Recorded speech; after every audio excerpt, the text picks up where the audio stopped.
I'm a 33-year-old woman, and I've always lived what most would call a quiet life. I work full-time as a bookkeeper for a local business. I rent a small apartment above a bakery. I clip coupons, meal prep, and shop secondhand. My car is over a decade old, but it runs fine. I'm not flashy, but I've always been careful with money, with choices, with people. My sister Vanessa is the exact opposite. She's 36, married with 2 kids, and lives like a socialite, even though no one really knows how she affords it. Designer handbags, luxury cars, private schools, spa weekends, first-class flights. If it screams wealth, it's part of her daily life. At every family gathering, she makes sure everyone knows how much her dress costs or which celebrity endorsed her new perfume. One time at dinner, she passed around her purse just to show off the label. It wasn't subtle. It never is. She doesn't just flaunt money, she uses it like a weapon. I remember when I baked cupcakes for her son's 5th birthday. I stayed up late, decorated them with little dinosaurs, and brought them over carefully packed. She looked at them, wrinkled her nose, and asked, "Why didn't you just hire a professional?" Everyone laughed like it was just Vanessa being Vanessa, but she meant it. Another time, she told me she was sending a stylist my way as a gift, then laughed and said she was joking, unless you're actually desperate. My parents just smiled awkwardly. They never called her out. They didn't approve of her behavior, but they also didn't push back. That became the norm. Her husband Richard is no different. Loud, overconfident, always making big claims. He once cornered my boyfriend at a family BBQ to brag about a 6-figure business deal that turned out to be an Amazon FBA venture that didn't even last 6 months. He leases luxury cars, posts motivational quotes online, and makes it sound like he's always one step away from hitting it big. But the second anyone asks him to co-pay for anything, dinners, trips, even gifts for our parents, he has an excuse ready. Card issues, pending payments, long-term investments. Never once does he follow through.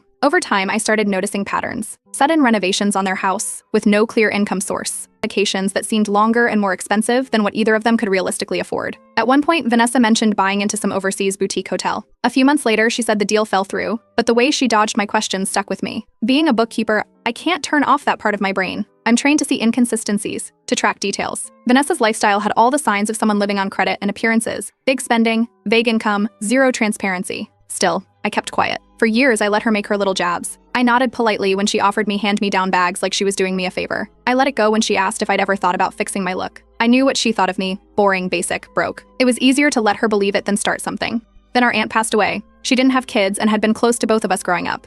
She left behind a sizable inheritance, split evenly. I used mine to buy a small 2-bedroom house just outside the city. Nothing fancy, just clean, solid, and paid in full. I moved in, planted some flowers, fixed the mailbox, and felt proud. For the first time, I had something that was fully mine. A few weeks later, we had a family cookout. I invited everyone over. Vanessa came in wearing white heels on a freshly mowed lawn, looked around for 2 seconds, and said, "It's cute, like one of those model homes from a dollhouse set." Then she laughed and walked off. No one reacted. No one ever does. But something about that moment shifted things for me. Not emotionally, I wasn't hurt. I was curious. Because for someone who lived so big, she'd been acting weirder lately. Her Instagram, usually flooded with beach views and wine glasses, had gone quiet. Richard didn't bring one of his usual props, no flashy car, no designer watch. Vanessa's outfit looked recycled. For her, that was unusual. And I noticed she didn't offer to host anything, which she usually did to show off their home or latest renovation. Instead, she kept the spotlight on me. She asked about my mortgage, my job, my plans. She never did that before. Not unless she was fishing for something. That night, I went home and started putting things together. I remembered the contractor she'd mentioned, who bailed on a remodel. The spa retreat she'd taken after our aunt's funeral, which she claimed had been booked months in advance. The boutique hotel she almost invested in that nobody could verify. The way Richard's business was always changing names. I didn't have proof yet, but I had a sense. I pulled up property records. I checked business registries. I made a few quiet calls. I kept everything private, because if I was wrong, I didn't want to embarrass her. But if I was right, then Vanessa's perfect life was more than just smoke and mirrors. It was borrowed time,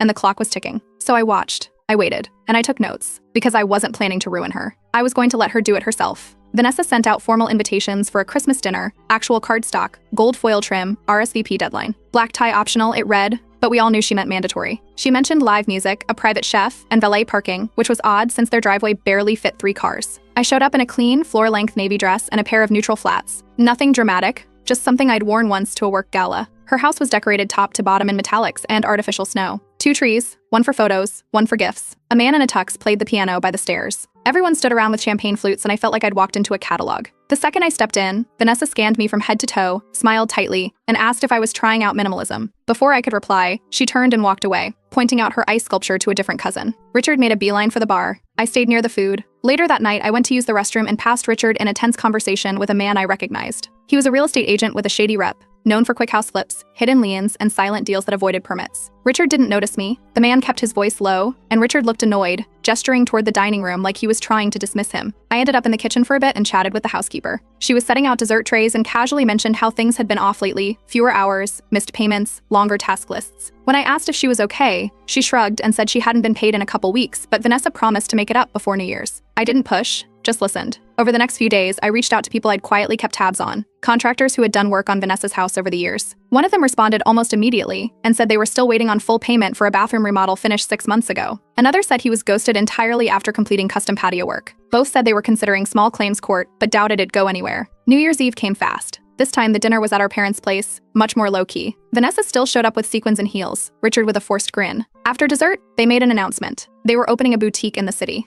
High-end concept meets curated luxury, Vanessa said. Everyone clapped. My mom beamed. But I knew something was off. The city licensing office isn't a black box. A friend I used to work with mentioned they'd had trouble clearing permits due to unpaid back taxes. I asked what the business was listed under. The name matched Vanessa's pitch, but nothing had progressed in weeks. No insurance, no inspections, no official lease filed. Just to test the waters, I asked Richard what they planned to stock. He gave a vague answer about seasonal imports and rotating collections. None of it matched what Vanessa had said. The whole thing felt like two people reading from different scripts. Richard pulled me aside later and made a comment about me finally surrounding myself with people who understood money. I let it go, smiled, and told him if they ever needed help making the numbers look clean for potential investors, I'd be happy to glance over things. He perked up instantly, told me that Vanessa would love the help, and asked if I had time in the coming week. 2 days later, I was sitting at their kitchen counter, looking at a mess of spreadsheets. Nothing added up. Vendor invoices marked as paid weren't matched with actual transactions. Deposits bounced. Payroll inconsistencies were everywhere. Amounts didn't line up. Pay periods skipped. The worst part was a set of wire transfers to offshore accounts in Richard's name. They were labeled as consulting fees, but the destinations didn't match any legitimate vendor entries. I didn't confront her. I didn't ask questions. I just asked to borrow the files so I could run projections at home. She handed them over like it was nothing. Back at my place, I printed everything. Color-coded, sorted by month, cross-checked every payment. I filed them in a locked cabinet and backed up digital copies on a secure drive. I didn't know what I was going to do with it all yet, but I knew I needed it. A few days passed. Vanessa emailed me asking if the numbers looked okay. I told her I needed more time. She didn't press. Probably thought I was just being thorough. She didn't suspect anything. This wasn't about proving her wrong anymore. It wasn't about getting even for the insults or the years of being treated like the poor cousin. It was about the kids, the debt, the silence, the workers not being paid. It was about the kind of mess that doesn't go away with new shoes or a curated Instagram feed. I stayed quiet, but I didn't stop watching. A few days after I looked through their boutique's finances, I told Vanessa I could help build out a quarterly projection for potential investors. Nothing deep, just a clean summary with growth estimates, overheads, and margins. She got excited fast. Said it was sweet I was finally getting into business. I kept my face neutral and asked for the most recent numbers. She sent over a Dropbox folder with half-labeled sheets and unfinished tabs. The projections I built were simple but clean. I didn't touch or alter their inputs, I just arranged things in a way that would make any investor ask questions. At a brunch meeting with 2 of their potential backers, I walked through the summary with Vanessa sitting beside me, nodding along like she had everything under control. Halfway through, one of the investors asked about profit trends. I pointed out a spike in revenue that didn't match any known product launches or seasonal patterns. I didn't accuse, just asked if the books had been finalized yet. Vanessa smiled and talked about back-end adjustments. I caught one of the men glancing sideways at the other, quietly making notes on his phone. After the meeting, they thanked us and said they'd review everything again before committing. Vanessa waved it off like it was normal due diligence. Richard didn't speak until we got to the parking lot. He didn't make a scene, but his posture changed. Cold stare, clenched jaw. He climbed into the car without waiting for either of us. The next morning, I got a text from a contact who used to work in underwriting. Said Vanessa and Richard's business credit line had been suspended. Not canceled, just frozen until documentation could be resubmitted. I didn't ask for more. That was enough. 2 days later, their housekeeper quit. No warning, no fuss. Just walked out and didn't come back. When I stopped by to return some signed paperwork Vanessa had left at my place, I noticed the driveway was empty. Their white SUV, the one Richard used to brag about leasing from a premium dealer, was gone. In its place was a plain gray sedan with temporary tags. Vanessa casually asked if I knew any private lenders or personal loan brokers. She phrased it like she was looking for flexibility, not money. I nodded, offered a few generic names, but didn't follow up. At home, I filed a formal tip with the local tax authority. It wasn't detailed, just a list of suspicious irregularities tied to their boutique's name, vendors, and payment trails. Anonymous. Clean. I knew the moment an audit started, even a soft one, they wouldn't be able to hide the mess. Even if they fixed the books after the fact, the timestamps alone would expose the inconsistencies. Richard had been shifting money between accounts labeled under different shell names. That doesn't go unnoticed for long. A week passed. Vanessa went quiet about the boutique. The flyers she had printed disappeared. Social posts promoting the launch were deleted. The event planner she had hired was suddenly unavailable. I asked my mom if she'd heard anything, and she said Vanessa had rescheduled the opening. There were no calls, No explanation, just silence. Vanessa stopped hosting family lunches. The excuse was usually one of the kids being sick or something with Richard's schedule. When I asked about the launch party again in passing, she said it was being rebranded for spring. That didn't make sense. Fashion launches don't pause mid-season and hope for the best. At the same time, another quiet shift happened. A bank declined Vanessa's application for a personal loan. One of my former coworkers, now in consumer lending, told me the application was flagged as high risk. No real collateral, too much debt exposure, or thin cash flow. The system had marked it for manual review before rejecting it outright. I heard from my cousin that Vanessa had reached out to one of her friends who dabbled in crypto investments. She was asking if there were any short-term flips worth getting into. I didn't get involved. I just listened, waited. Every piece was moving. Slowly, but they were moving. The cars, the contractors, the loans, the credit lines. Even her circle was getting quieter, fewer tagged photos, fewer dinner invites, fewer reposts. At the end of that week, the boutique launch party, originally scheduled with a string quartet and catering, was canceled without a word. No new date. No explanation. I was the only one who noticed how fast it all vanished. About a week after the boutique launch disappeared, Vanessa sent a group text inviting everyone to a garden gathering at her place. No theme, no real reason, just a casual catch-up. She sent it out less than 24 hours before the event, which was strange for someone who usually booked catering months in advance. When I showed up, it was nothing like her usual setups. No valet, no decorators. The food table had store-bought shrimp trays, mini quiches in plastic containers, and cupcakes still in clamshell packaging. Her backyard, once carefully landscaped, had patchy grass and empty planters. The fountain that used to bubble in the corner had been drained and left dry, with leaves stuck inside it. Vanessa wore a familiar-looking pair of earrings, same design as the gold ones she once bragged about buying in Paris. Only these weren't gold. I could tell by the finish they were knockoffs. A few of her regular friends were there, the ones who usually dressed in designer labels and posted selfies with tags. One of them, after a few drinks, pulled me aside and mentioned that Vanessa had asked to borrow money last month and still hadn't returned a loan from earlier this year. It wasn't dramatic, more like a quiet flag being raised. Later that evening, I reached out to my cousin who works in asset recovery. I asked if he'd heard of any new red flags on local property or jewelry filings. He called back the next morning and told me Vanessa had tried to pawn a pair of insured earrings 2 weeks prior, and only they triggered a hold because the insurance company had flagged them as high-value assets under review for fraud risk. Around the same time, Richard's old business website stopped working. The homepage redirected to a generic error page. I checked his LinkedIn and it was gone too, fully deleted. The email signature he'd been using in boutique communications now bounced back. A week later, I ran into one of the other moms at the local library. Her daughter used to go to the same private school as Vanessa's kids. She mentioned that both children had suddenly transferred mid-semester, no warning, no farewell party, nothing. The rumor was unpaid tuition, but nobody confirmed it. A few days after that, Vanessa dropped a folder at my place with some old receipts and budget notes, said I could toss or shred them. When I brought it back to her house, I noticed the mailbox was jammed full of circulars. Tucked beneath them was a foreclosure notice, half crumpled but still legible. I checked the lender name. It wasn't a regular bank. It was a private firm known for fast foreclosures and cash seizures. That night, Vanessa called and asked if I'd be willing to be a silent partner in a new project she was putting together. I asked what the project was. She said it was still coming together. No timeline, no product, no plan. I declined, politely. The next morning, I met up with a legal contact to confirm something that had been bothering me. If Richard's businesses were tied to offshore accounts and Vanessa's name appeared on shared documents, even ones she didn't read, she could be held responsible. Joint liability doesn't care about who knew what. I offered her a way out. I suggested she start separating her finances and get independent legal advice. Think of the kids. She brushed it off, said things were under control, said she just needed time to reset. But it was clear that the game she'd been playing wasn't about survival, it was about saving face. Even now, with everything slipping, she still believed she could keep the illusion going, even if it cost her everything behind it. A few days after the foreclosure notice, I got a call from someone I didn't know. He introduced himself as a former employee of Richard's and said he'd found my number on an old invoice while trying to track down payment records. He just wanted to confirm if I had ever received the payment Richard had promised him. I hadn't. He then told me Richard had stopped paying wages weeks ago and had been moving money into something called Blue Oak Holdings, a shell company with no registered address and no actual operations. I forwarded everything I had to a lawyer friend, wire records, contractor invoices, unfiled tax forms, old email chains, even a copy of the boutique's business license application. We organized everything into dated folders and uploaded them to a secure drive, just in case things got messy later. 2 days later, Richard's luxury car was towed from the parking lot of a golf club mid-event. There were guests outside when it happened. Vanessa posted nothing about the event afterward. When someone brought up the incident in the family group chat, she brushed it off as a lease issue and changed the topic. I kept digging and found something even worse. Vanessa had taken a second mortgage out on their home. Richard's name wasn't on the paperwork, just hers. She'd agreed to the lien with a hard money lender known for fast cash and steep penalties, unaware that Richard had quietly transferred the house out of her name months earlier. The kicker? Public listings now showed the home had quietly been transferred to a corporate entity tied to Richard's old business alias. Vanessa wasn't even listed as a secondary stakeholder. She'd mortgaged a house that wasn't legally hers anymore. Things got tenser at a family dinner that weekend. Richard's parents came,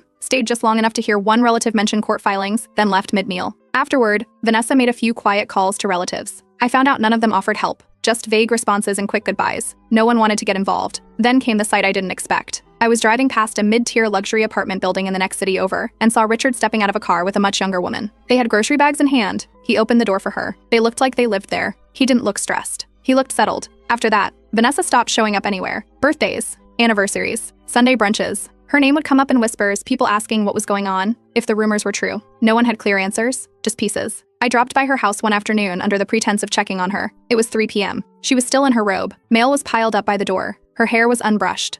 She barely said a word. I sat with her in silence until she finally said it. Richard had emptied their accounts. Every last dollar. The boutique funds. The home line of credit. The kids' education savings. Gone. He hadn't left a note. No text. No warning. Just vanished. She hadn't reported him yet. She was scared, unsure how to begin, and afraid of what the kids might learn. Didn't want them thinking their father had walked out on them. She thought if she could just get through the month, maybe he'd return and fix it all. I told her not reporting him meant the debt would fall on her. That the longer she waited, the worse it would get. I reminded her that I had everything. Documents, timelines, names, accounts. She didn't argue this time. She didn't try to deflect or explain it away. She just nodded, slowly, like someone whose denial had finally run out of places to hide. 3 days after I last saw her, Vanessa asked to meet at a diner not far from my place. She showed up wearing an old sweater I recognized from years ago. No makeup, no designer bag, no rings. She only brought a folder of unopened mail, though earlier she had supposedly dropped off financial files at my place. Inside were credit card statements she didn't recognize, loan agreements she never signed, and a business registration tied to her name she had no knowledge of. Richard had used her signature to open multiple credit lines. One of them was linked to a storefront in another city. She only found out when a collections officer left a message on the landline she hadn't used in years. Over the next 2 days, we went line by line through every document she could dig up.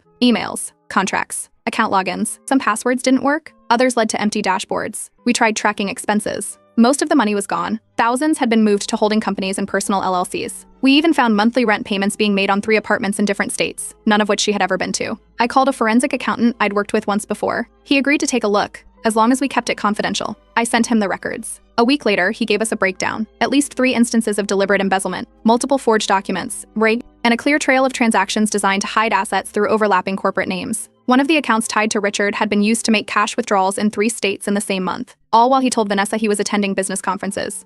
Vanessa hired a divorce attorney and began the process of filing charges for financial fraud and identity misuse after reviewing evidence with legal help.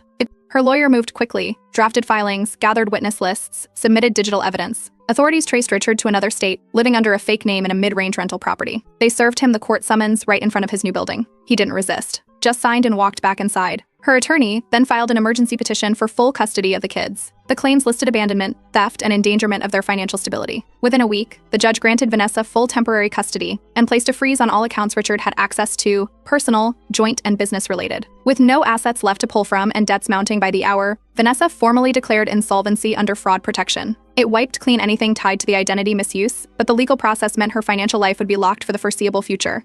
She didn't fight when I offered to clear my guest room. She packed what she could fit in 2 suitcases, brought the kids, and didn't bring up pride once. The first night, her daughter slept through without waking up. Her son asked if they could have cereal for dinner, just because they'd never done that before. Vanessa just nodded and let it happen. We bought school supplies the next day. Simple backpacks, budget notebooks. The kids sat at the dining table doing math homework like it was normal. No tutors, no schedule boards, no house staff. Vanessa helped me fold laundry later that week. No comments about the detergent, no backhanded jokes, just silence. That night, she met with her lawyer again and signed over full asset control. She didn't give a speech. No breakdown. No dramatic goodbye to her old life. Just a quiet signature. And then she exhaled like she hadn't breathed in months. Vanessa's legal team filed a motion to freeze every asset tied to Richard's name. That included 2 condos listed under separate LLCs and a commercial lease in a shopping center registered as a consulting firm. The forensic accountant's report made it clear Vanessa's name had been forged on multiple documents. Richard tried to claim she was a co-owner and aware of the transactions, but the audit showed clear mismatches in handwriting, timestamps, and digital signatures. The judge approved the freeze and ordered a full audit of Richard's companies under court supervision. The woman Richard had moved in with wasn't just a bystander. Her name was linked to wire transfers to hidden accounts, though it's unclear whether she was aware of Richard's activities. Once that was confirmed, she was named in the legal filings. They both went quiet after that. No statements, no appearances, no social media updates. Richard missed his next 2 court hearings. No lawyer, no excuse. Vanessa's attorney filed for full custody, citing abandonment and financial endangerment. The judge granted it immediately. Richard was ordered to pay child support based on the last income records he submitted 2 years ago. Enforcement began through liens and wage garnishments. A few assets under his control were liquidated automatically. Richard's parents tried to reach out. They asked to meet privately, maybe to settle things quietly. Once they saw the actual court documents and the full extent of the fraud, they cut ties. No mediation. No more calls. Vanessa's bankruptcy petition was finalized. She was cleared of all debts tied to identity misuse. The court acknowledged she had acted in good faith and had no access to the accounts involved. The The penalties were minimal. Her name, for the first time in months, stopped ringing alarms in financial systems. The house went up for auction shortly after. It sold fast, cash buyer. The profits were locked in escrow, pending resolution of the lawsuits against Richard. Vanessa walked away with nothing from it,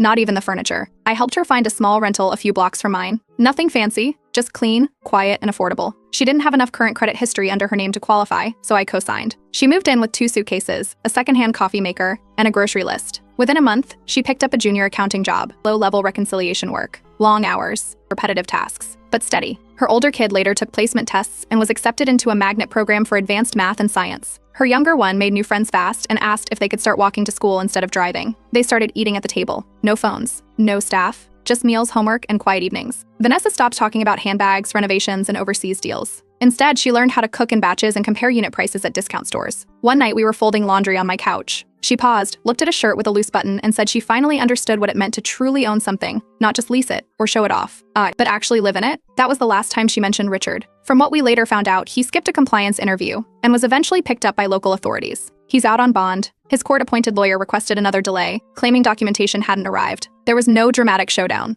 no begging, no confession. Vanessa moved on. She set reminders for bills. She clipped coupons. She sat on plastic chairs at school conferences with the same attention she once gave luxury spas. Our conversations changed. They weren't performative. They were practical.